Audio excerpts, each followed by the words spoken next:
Hello, my name is Sarah Bellucci, and today I'll be chatting with MSU assistant volleyball coach Kirsty LaRue.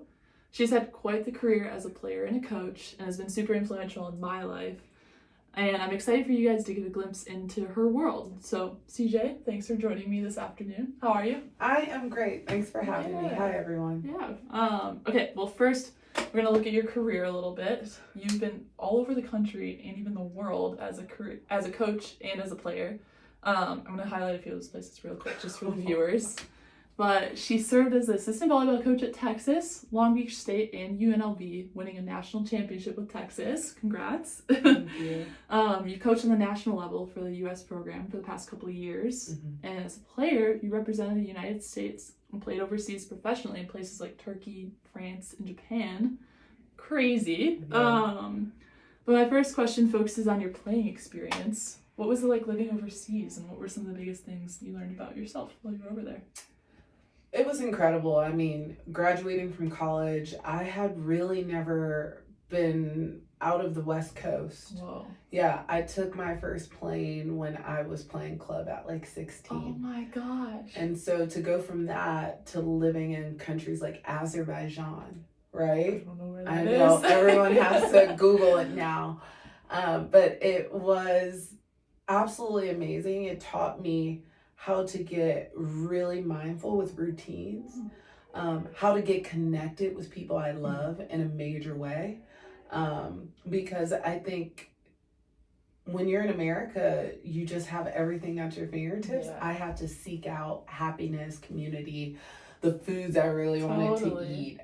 But also learning from the community around me and the culture. So it was quite an experience. I loved it. I'm glad you brought up the learning, because we're kind of diving into coaching and education, how it all kind of ties together. So what I was going to ask next is, how is the coaching style that you found like overseas different than what you had here? So I didn't realize how much of a language body language is, right? Yeah. And like most of all of my coaches, they did not speak English. Whoa. And so I would really have to sit back, watch the drill, and then hop in after. And you have to get curious in different ways.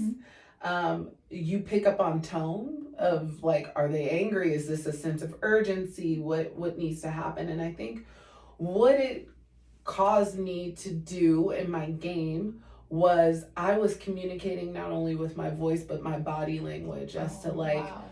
if I was taking this ball, if I was doing this. And so that really made me an outwardly like expressive person, because my teammates wouldn't understand anything I was saying. And so I think just how I communicate, my problem solving skills, right? Can you imagine going to a restaurant and you want to order something very specific? Like, okay, let me pull up Google Translate. How can I be expressive in this, but also like open to them and thankful that they're even trying to understand me? Sure. So I definitely think the players that I saw have the most success overseas had a level of openness with how they would learn. Ooh.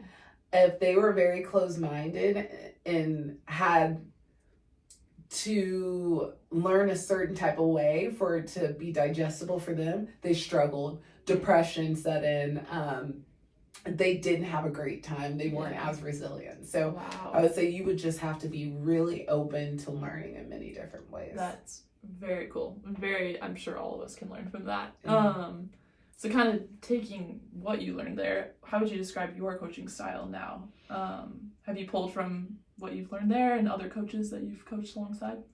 Yes, I think Japan had a huge influence on how I coach.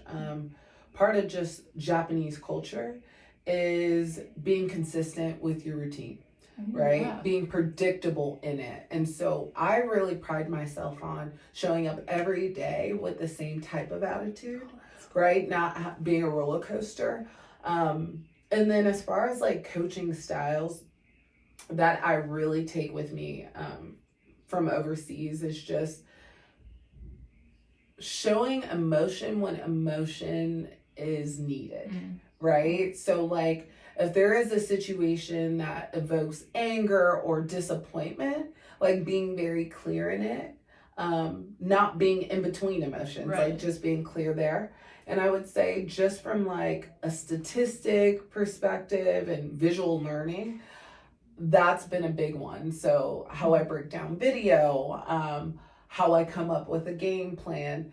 I think keeping it simple, Yeah. right? So, I want to keep it simple, I want to keep it digestible, but also I don't want it wordy and lengthy and like leaving all these things for interpretation. Mhm. I think there's certain things about the game that can be very clear, black Yeah. or white. And then letting the player during the game kind of read and like discover the game for Mhm. themselves, without me making hard statements Totally. about certain situations. Yeah. It's like a little bit of gray area, but being very clear about standards. For sure. Hmm. I will say, playing for her, she is one of the most consistent people I've met. So I try to be. It's very I try true. to be. The last question I'm going to ask is, how do you adapt your teaching and coaching style to suit different learning styles on a team? Because everyone learns things differently. So is there ways you've noticed yourself like communicating differently? Yes, I get curious, right? I think there's always this power dynamic with being like a coach and then having the player, and there's always this like players looking to you for answers. And so for me, I get very curious and I say, what do you need?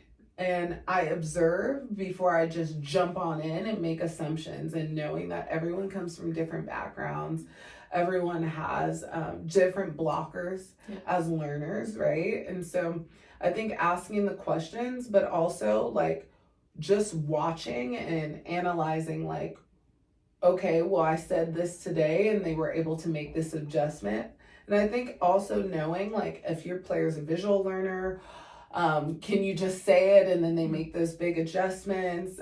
So keying in there. And then I think the biggest one for me with each player is like, I use my personal experience, but I don't make assumptions that just because we come from the same place, the same culture, that we interpret things the same. Yeah. But I think me being a former athlete, that obviously You get it. helps to some extent. But I think this day and age, things are just different. You have a lot of different stresses that I didn't have growing up.